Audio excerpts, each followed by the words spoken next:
will see my children. So I have no plans of doing that. I have no plans of leaving the country to hide. What as follow for this matter? Jason Lupico. Ma'am, Congressman Marcoleta offers himself as your lawyer in case tutuloy yung impeachment case against you. Will you accept the offer? No, I think, well, first off, I'd like to thank Congressman Rodante Marcoleta for his offer to be my lawyer in the impeachment case. I appreciate it because he's a very good lawyer. He's a brilliant lawyer. In fact, he pointed out to me points during the committee hearing that as a lawyer, I was not able to see. So that shows his astuteness in the law. But I feel that he will better serve the country if he remains as a member of the House of Representatives. That is what is important right now. We need good public servants, good leaders, good officials in government. And I assure everyone that we already have lawyers helping us.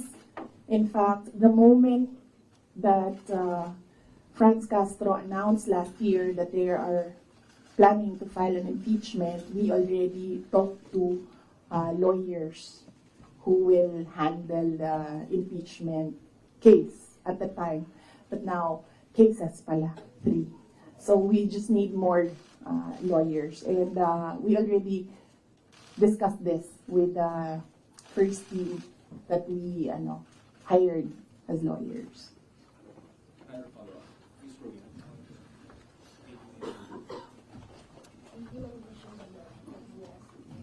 Yes, ma'am.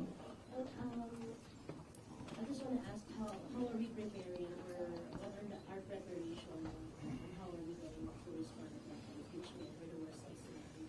Oh, okay. Yes, ma'am. So, very recently, we had a meeting with the lawyers, and what was discussed there was the arrangements, because we needed more lawyers. We are expecting another impeachment case now, so this may be 3 impeachment cases. So, and then we will await an official copy of the articles of impeachment so that they can prepare the defense. We already have advanced copies of what is filed in the House of Representatives, and they're starting preparatory works right now.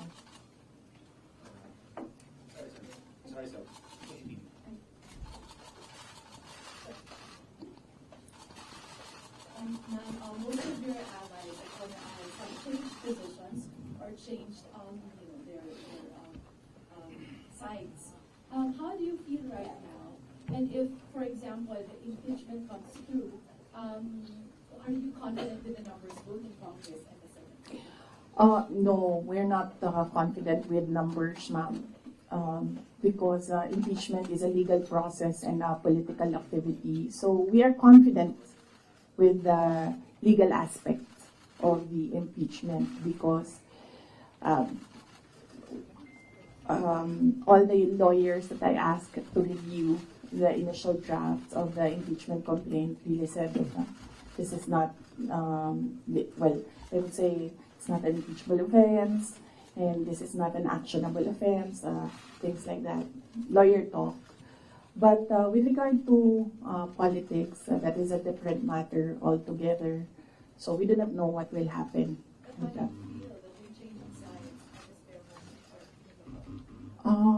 Well, that's politics. They always say that there are no permanent friends and enemies in politics. So it really depends on the person, on the politician, what path he will choose. Hi, ma'am. Related to the worst case scenario. Yes. the House of Government Committee said that they are eyeing the possibility of filing plunder, technical malversation, and falsification charges, among others, against you and several other officials of the OVP and formerly the DepEd in relation to the alleged misuse of the confidential funds. Have you discussed this already with your legal team, with any of the lawyers, and what can you say that it's a very heavy case, plunder? Yes, oo. We have an inventory of possible cases to be filed because right now it's only the 2 impeachment cases that are filed with the House of Representatives. All the other cases, we have a list, we have an inventory, and we have lawyers assigned for each case. Usually cases that are similar, we assign it to one lawyer. And then other cases, we assigned it to other lawyers so that we ensure that all the cases have lawyers focused on each case.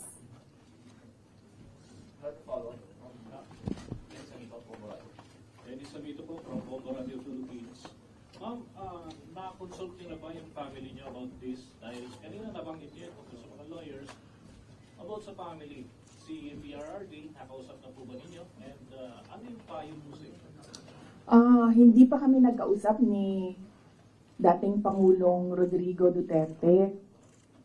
I expect na magkikita kami as usual sa December 24 sa bahay ng mother ko. Likely, baka doon namin mapag-usapan yan kung man mapag-usapan namin dahil madalas kasi kapag nagkasama-sama yung pamilya, lalo na pag nandyan yung mga apo, ay yung mga apo yung pinag-uusapan ng pamilya. Nagsabi si Pangulong Duterte na magpapadala siya ng pera para sa pambayad daw ng mga abogado kasi alam niya na napakaraming mga abogado ngayon ang kinuha para sa iba't ibang mga kaso. Pero nagsabi na rin ako through my brother, kasi yung kuya ko yung sinabihan niya, nagsabi ako na wag na lang siya magpadala ng pera dahil nakapaghanda naman na kami para sa impeachment case. Kasi sinabi niya impeachment case. So sabi ko, nakapaghanda kami sa impeachment case. Kasi nga, last year, nag-announce na si Franz Castro ng impeachment. So the moment na sinabi yon, and the moment na nakita namin na tuloy-tuloy yung attacks against me, ay naghanda na rin kami para sa mga abogado.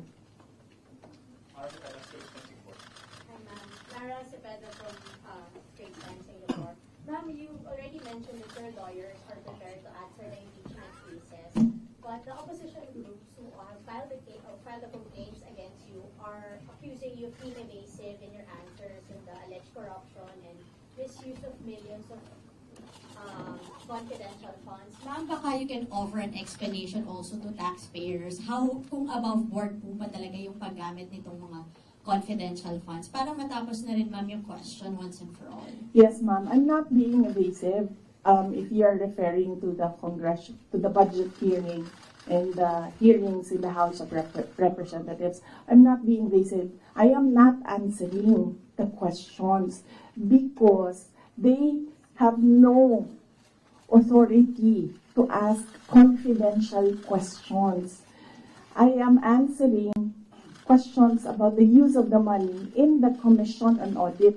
And there is no, you ask the Commission on Audit if there was anything at all that they can say or see that we are not cooperative with the audit.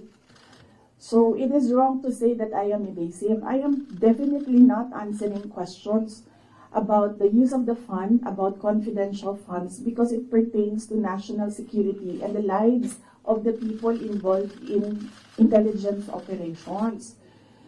And yes, as I said, we have fully cooperated with the audit process of the Commission on Audit, who has the sole jurisdiction to ask questions about the use of confidential funds. In fact, 2/4 of the Department of Education are already cleared by the Commission on Audit, but it is still being questioned inside the committee in the House of Representatives.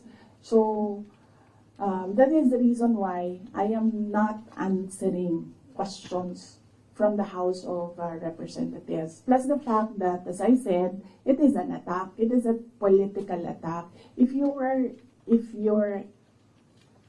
in aid of legislation and you want to legislate about confidential funds, you do not target one office and terrorize and torment the employees of that office. What you do is you do a sampling, a random sampling of the offices who have confidential funds. Why not call the office of the president, who has billions and billions of confidential funds, if you want to legislate about confidential funds? So that shows that they're singling out the office of the vice president. And I really feel that it's very disrespectful to the office of the vice president. That is also why when they ask that I respect their process, respect begets respect. So if they want respect, they should first respect the office of the vice president. That is what I was saying, that they don't like me, they don't like my person, they don't like Sara Duterte, but they have to respect the office of the vice president. So if they want to investigate confidential funds, they don't single out one office. I understand, ma'am. VP, just a follow-up. Was it yesterday or the other day, the House also alleges that over 400 names na nag-sign po ng acknowledgement receipts, again, on the issue of the confidential funds, wala daw pong records at the BSA. Ma'am, you could offer an explanation because we know that this is a legal proceeding, pero pinag-uusapan po siya ngayon, ma'am, sa bahay ng bawat Pilipino. Kaya explanation if this is above board or bakit wala silang birth certificate, ma'am? No, I will not explain. I will not give an explanation because it will entail that I explain intelligence operations which will compromise officers who do intelligence operations. It will really compromise how they work. So no explanation will be given to the members of the House of Representatives. One final follow-up from me, ma'am. Then what's your response to accusations that an office like the DepEd and the OVP have no jurisdiction naman to have these confidential funds that are spent for national security? Well, the confidential funds was the first transfer of confidential funds was from the office, from the contingent funds to the office of the vice president, and this was approved by the office of the president. The next year confidential funds was 2023. We submitted it to the Department of Budget and Management. It was approved by the Department of Budget and Management, and therefore it implies that it was approved by the Office of the President because it was included in the National Expenditure Program, the NEP. So, and then it was approved by Congress as well. The only reason why we did not use the confidential funds in the fourth quarter for both offices because I was already flagged by a friend inside the House of Representatives that they will attack you using confidential funds. So yes, it was duly approved by the Office of the President and both houses of Congress as well as because it was included in the General Appropriations Act. So it was not, we presented it, we defended it, they approved it. We used it, and then the question on utilization is under the Commission on Audit.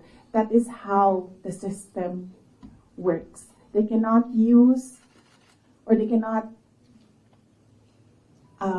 twist the system according to their personal interests. Really, all these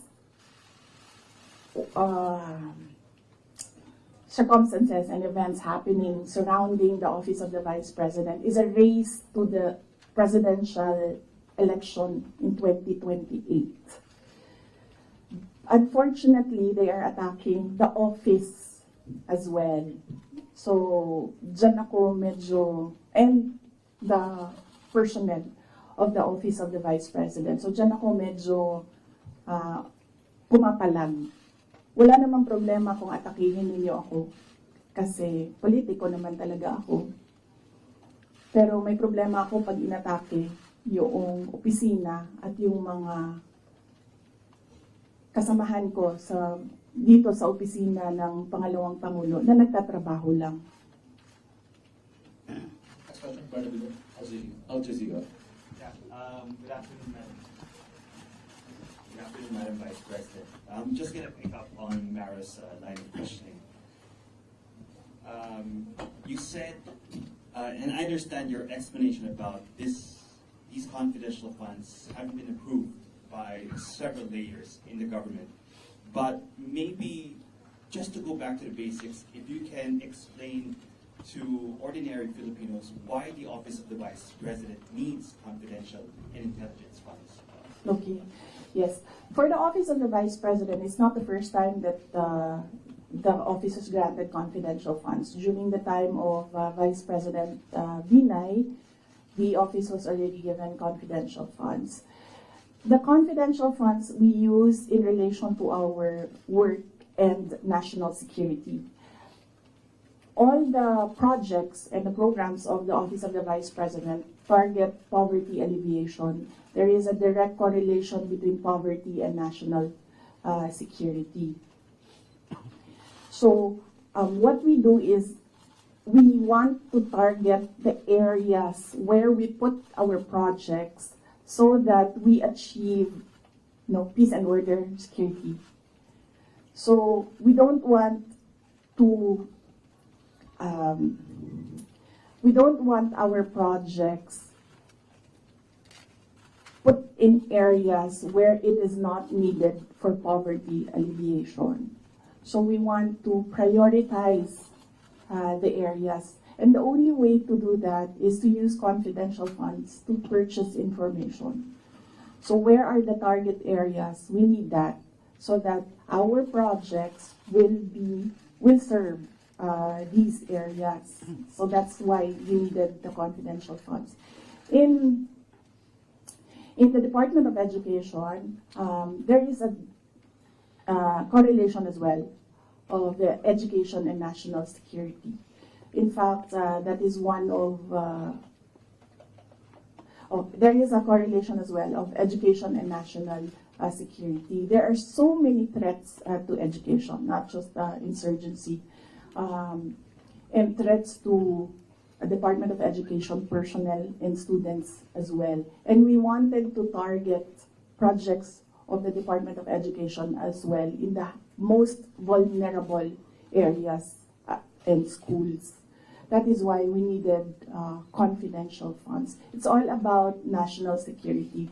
And the position of the Office of the Vice President and the Department of Education is that national security is a holistic concept. It's not just one, like territorial defense, sovereignty. No, national security is about food security. It's about quality of education. It's about poverty alleviation and everything else that we need to do as a country to get us out of this poverty rut.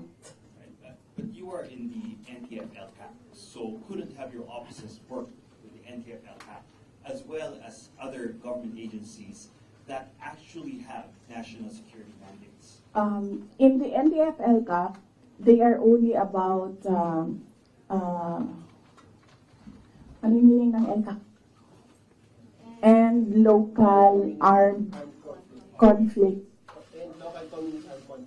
And local, LCAP. So that is very specific to that local conflict and communism. So, as I said, the projects and the programs of OVP target poverty alleviation, and there's so many factors affecting poverty. And there are so many threats to education, not just insurgency. But there are also other government agencies with national security mandates that you can work with, your offices can work with. Yes, that is true, but we work far faster if we are allowed to purchase information and target our projects immediately on the certain school or certain barangay or certain municipality. We move faster if we can target our projects. Okay. Going back to the confidential funds, that was also part of the confidential funds, but the names that are being verified by the Philippine Statistics Authority, I know you said that you can't explain because they're confidential in nature, but maybe just a yes or no, because other names have cropped up. Aside from Mary Grace Piatos, we have Chippy McDonald, Fernando Tempura, Carlos Oishi, Raymunda Nova. These were mentioned in a column at the Philippine Star, and Joel Chua, Congressman Joel Chua was quoted. Are yes or no, are these code names?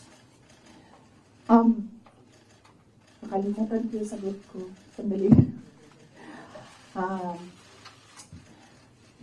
I cannot explain confidential funds because it will entail explaining intelligence operations. And there is a law that prohibits officials who gathered information because of their office to divulge it in public. So it's the Anti-Graft and Corrupt Practices Act. There is a specific provision of law. You cannot divulge confidential information that you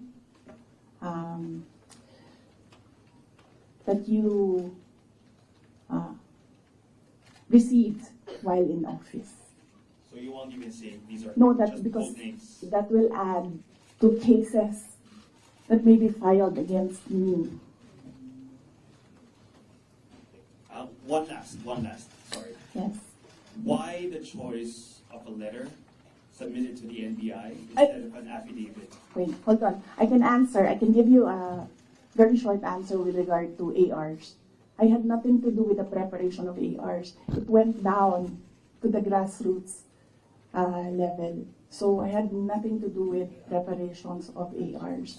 I was up here in the structure and money went down for information. So you have no knowledge why all these names were used in the acknowledgement receipts? In the first place, we do not even know if these are ARs which came from DepEd or OVP to COA, because there's a chain of evidence supposedly.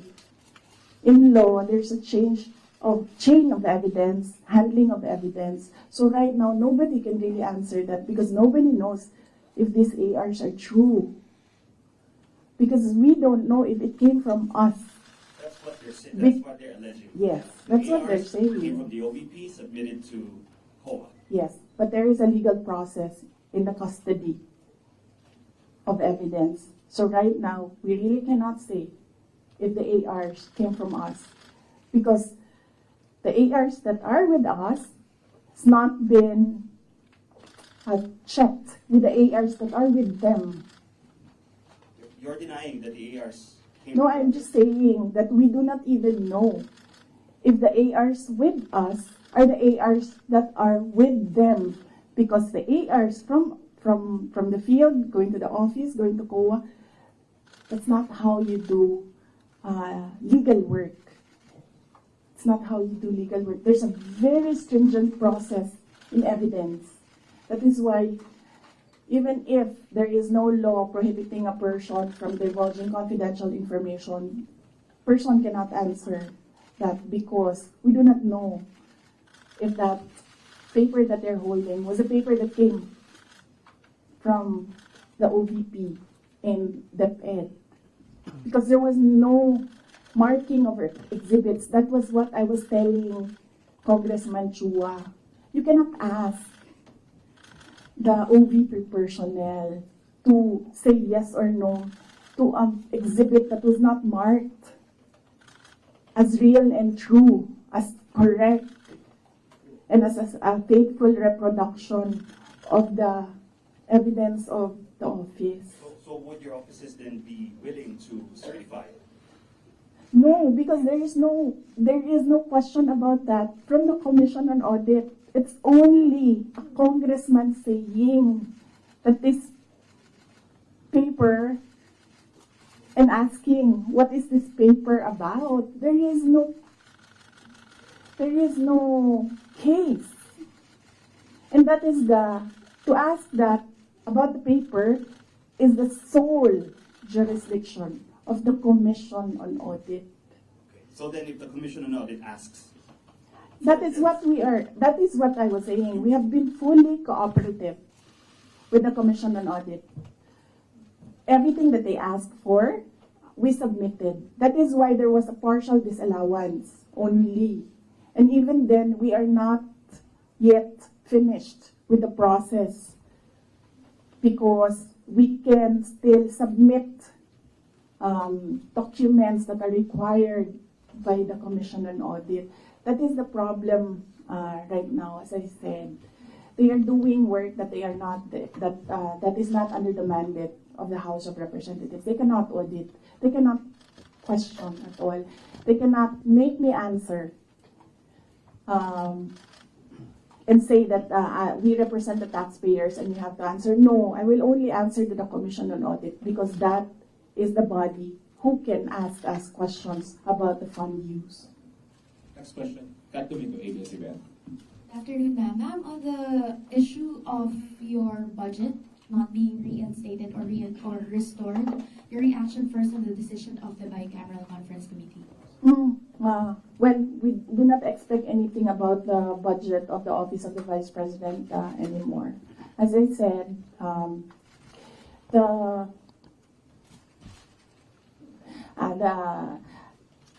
before I was saying that I am not the problem. I've been saying that I am not the problem. The problem of the Philippines is kahirapan, kagutuman, corruption, and all the other peace and order issues. But it is clear right now that they consider me as the problem already. So I will not help them solve the problem. Ma'am, a follow-up question. It's nearly January already. Your office will be filing a new budget request for 2026. How much do you intend to ask from Congress for 2026? We've not discussed that. We need to wait for the budget call because the budget call outlines the rules of your proposal for budget for your office. So we need to read the budget call before we can sit down and discuss a budget proposal for the Office of the Vice President. Ma'am, but top of mind, are you still considering to hike the 733 million, or will you be happy operating on the same expenses in 2026? I cannot answer that because there are rules. They usually put conditions in the budget call, and we really need to read the budget call to draft a proposed budget. Last two questions. Well, just to follow up on the budget, in the previous interviews, you said that you cannot give a definite answer on what will happen with regards to your satellite offices, given that the budget was not final at that time. But given that the BICAM already decided not to reinstate your original proposal of 2 billion, what will happen to your satellite offices? There are around, I think, 10 satellite offices across the country. Yes. We have to see if we can continue with the projects that they are implementing. We need to see if the projects are still there, and then if they can still implement the projects. So that is something that we have to discuss with the Execom of the Office of the Vice President. Ma'am, nandun po ba yung possibility of shutdown? And then ano po yung nasabihan na po ba yung mga affected personnel just in case na magsha-shutdown nga itong mga satellite offices? Galing sa central office ng Office of the Vice President, wala kaming sinabi sa kanila. Pero since nababasa naman nila sa media yung nangyayari sa budget, I am sure that they are preparing themselves as well. Question, ma'am. Ma'am, good afternoon, Chris. Double B. Ma'am, it was mentioned before na po out is 13 na papalitan. Meron na po bang update dito? Tsaka sumulat po ba kayo sa AFP regarding this? Yes, wala pang update doon sa pull-out and replacement. Nag-aantay kami sa Armed Forces of the Philippines kung kailan nila gagawin yon. Yes, nagpadala ako ng letter sa Chief of Staff ng Armed Forces of the Philippines. Meron lang akong mga nilatag doon na mga requests. Pinakauna doon is hindi na kami tatanggap, hindi na ako tatanggap ng replacements. So kung magtanggal sila, hindi na nila i-replace. Iwan na lang nila kung ano yung maiwan. And kung wala mang maiwan, dahil tatanggalin nila lahat, I already said that I will seek security arrangements outside of the Armed Forces of the Philippines already. Mag-outsource naman kayo. I mean, kasi normally naman, di ba, pag Vice President, may naka-designate dyan from the AFP, from the PNP. So, dahil nga, yun nga, may pull-out, and so, ang plano nyo para mag-outsource na lang kayo? Yes, we are exploring private security services. Yes. So, my husband, Would that be construed as a private? no, because there are professional security services.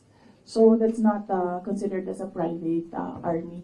And I do not know if these individuals are allowed to bring guns. So that makes them less of an army, ma'am, kung wala silang. But hindi ko alam yung sa professional security services. But that is one option that we are preparing for in case there is a pull out of the entire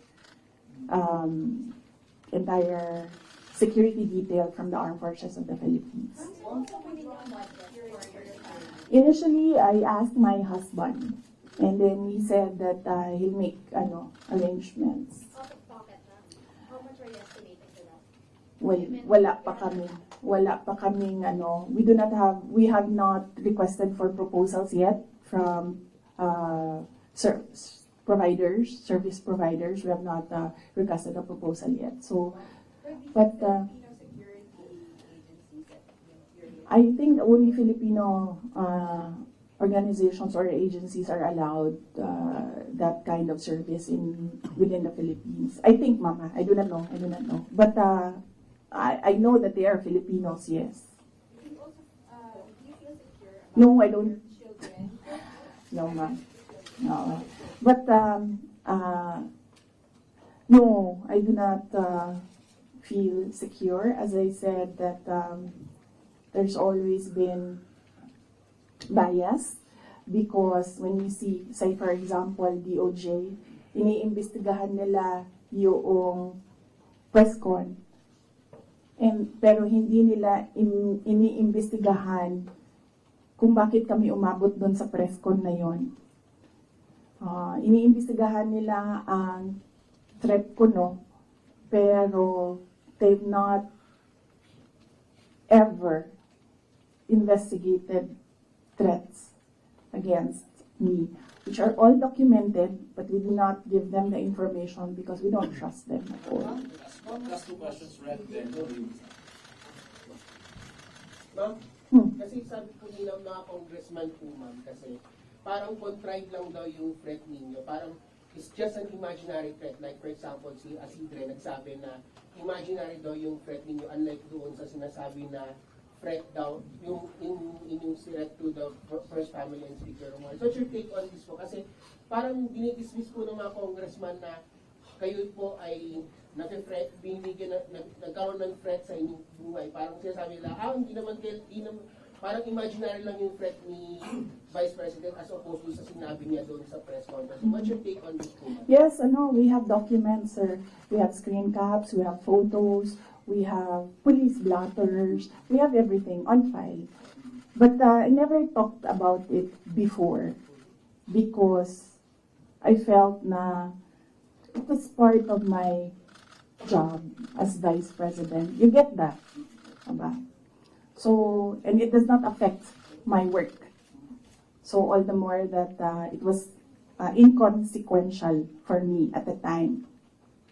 But right now, seeing that they are picking out words that I said and making a case out of it and saying that these are threats. So I think they should start with, where is this coming from? That is the question that they should ask themselves. But I don't think they'll ever ask that of themselves. So we'll just move on to the cases and the impeachment and whatever will come in the new year. Do you regret saying you are making such threat to the President and the First Lady and the Speaker? No, ma'am. Buti na yung alam nila, ma'am, na pag namatay ako, hindi talaga ako, I will not die in vain. You mentioned the 2028 presidential elections that all of the attacks of the Marcos government really now is all connected to 2028. And the last time, the sitting vice president, a very popular sitting vice president, was investigated for corruption allegations and refused to respond in the public forum. Natalo po siya sa elections, and I'm referring to former Vice President Jejomar Binay. Ma'am, are you concerned that your enemies would be able to turn public opinion against you and it will hurt any potential plans of you running for president? You're leading surveys as early as now. I've not seen the recent surveys, but yes, that is what they are trying to do, turn public opinion. That is the strategy.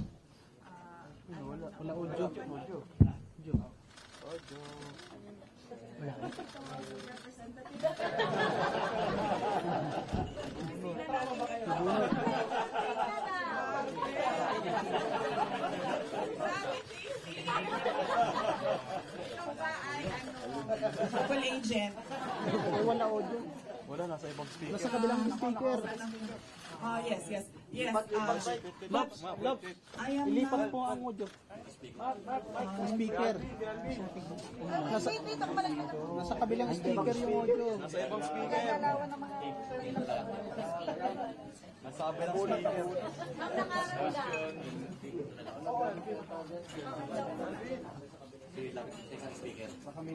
Lapit mo ano? Wala ka na naglipat. Ayan na. Dito na ako. Wala pa rin. Lipat na mic. Para matapos na. Yun, meron na. Lipat yun na lang. Wireless na. Provider ba yan na? Ayan na. Yes. But yes. So, yes, that is what they are trying to do, turn public opinion. That is a common strategy in politics. Black propaganda and everything. Will it hurt my chances? I'm not yet a candidate. So, right now, I am just the Vice President of the Republic of the Philippines and working for the country. So I am not yet a candidate, so I do not know if this will affect me. Maybe my decision in 2026 will consider what is happening right now, but I cannot really say with finality what will be the considerations for me to decide to run for president. As I said, just give me the last quarter of 2026. I think that is the best time for any presidential candidate to decide to run. Ma'am, pero hindi po ma'am, kasi ito lumalabas yung keyword na yun, binibinay. Para kayong ginagawang binay yung task for former Vice President Jejomar Binay. You think po ma'am, binibinay kayo ngayon kasi malakas kayo ngayon this survey and possibly tinutukod nila kayo para mawala yung political clout ninyo sa 2028? Yes, oo, yan naman ang sinasabi ko eh. It's all, these are all political attacks. From the attack from the left on the confidential funds, the meeting with the Speaker of the House of Representatives, and the attack on the budget, and the other attacks that you see in social media. So these are all directed to remove me from the race, yes, and then of course remove me from office.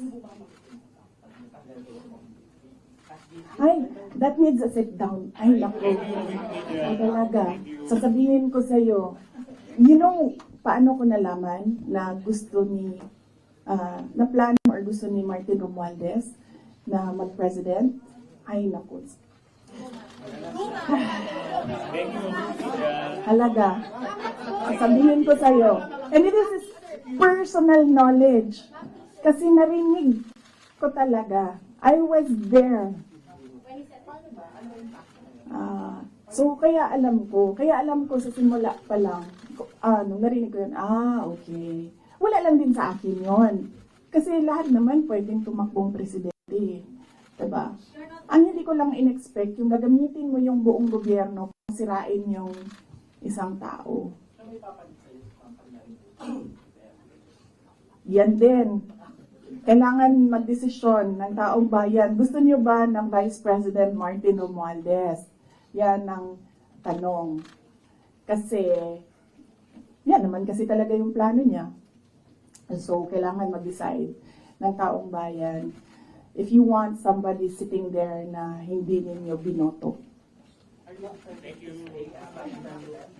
Ma'am, are you determined to stay as Vice President? No, I'm at peace. I'm at peace with whatever happens to me.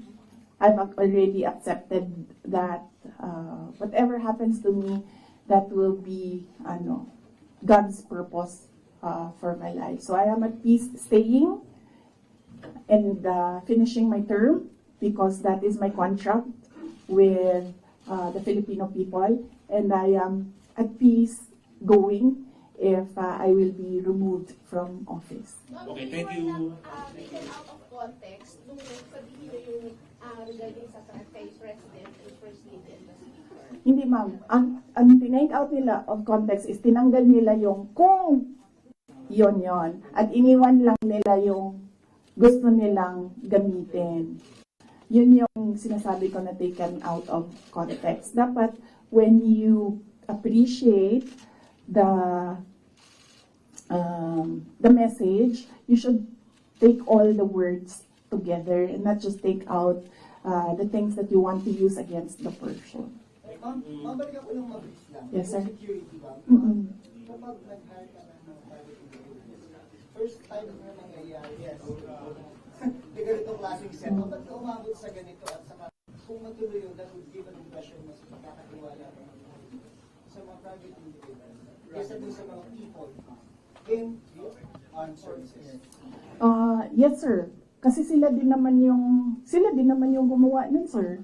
Ang sinasabi ko lang naman sa kanila is, kasi sinasabi nila palitan, sir. Mahirap kasi, security is fundamentally a trust and confidence position. So it's difficult to entrust your life to somebody you really do not know, and that's, you just put there by somebody who you do not trust as well. So it's a very difficult position. And well, it's a very difficult position. And I actually pointed it out to the Chief of Staff of the Armed Forces of the Philippines. I told them that there is a line of succession. You're supposed to protect your number 2, your 1 and 2, because that is your reserve. Because one day, if you do not protect your 2, one day you have no 1. If you don't have a 2 and you don't have a 1, you don't have any 1. Diba? That is in the Constitution, and they are supposed to protect that line. Oo. Sabi nga po, may 443 cases. Babalik na naman tayo. 443 last year. Oo. Security. Out of the 865 that employees only. So, with that regard, yung plano yung pag-outsource ng private security, do you plan to get that same number of security or much higher, considering that you said that you have Yung 400 plus, approximately 400 plus, it was combined PNP and AFP personnel. When the PNP pulled out all the personnel of the PNP, ang naiwan na lang is 334. AFP personnel, and not all of them are working for security. Some of them are working for admin, some of them are working for budget, some of them are working for supplies. So there's a lot of, there are several offices inside that unit that don't work for securing the person. They work for operations of the entire unit. So, ilan lang dyan, sir, ang nasa security talaga. Yung like close-in security. Ma'am, yung hindi mo tinatrust na appointing person, is it BBM or the chief of... Ay, silang lahat, ma'am. I don't trust anyone right now except myself. Thank you.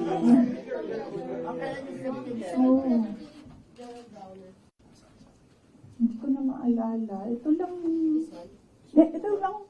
nakaraan. I think this week siguro or last week. I don't trust my memory on that, pero very recently. Yes.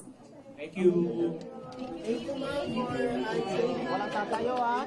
Sana naman next year na tayo magkita-kita ulit, ha.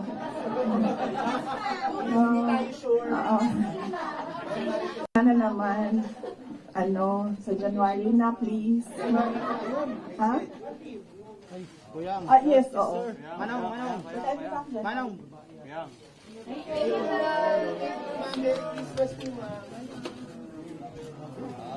Okay. Teka, anong mga story natin?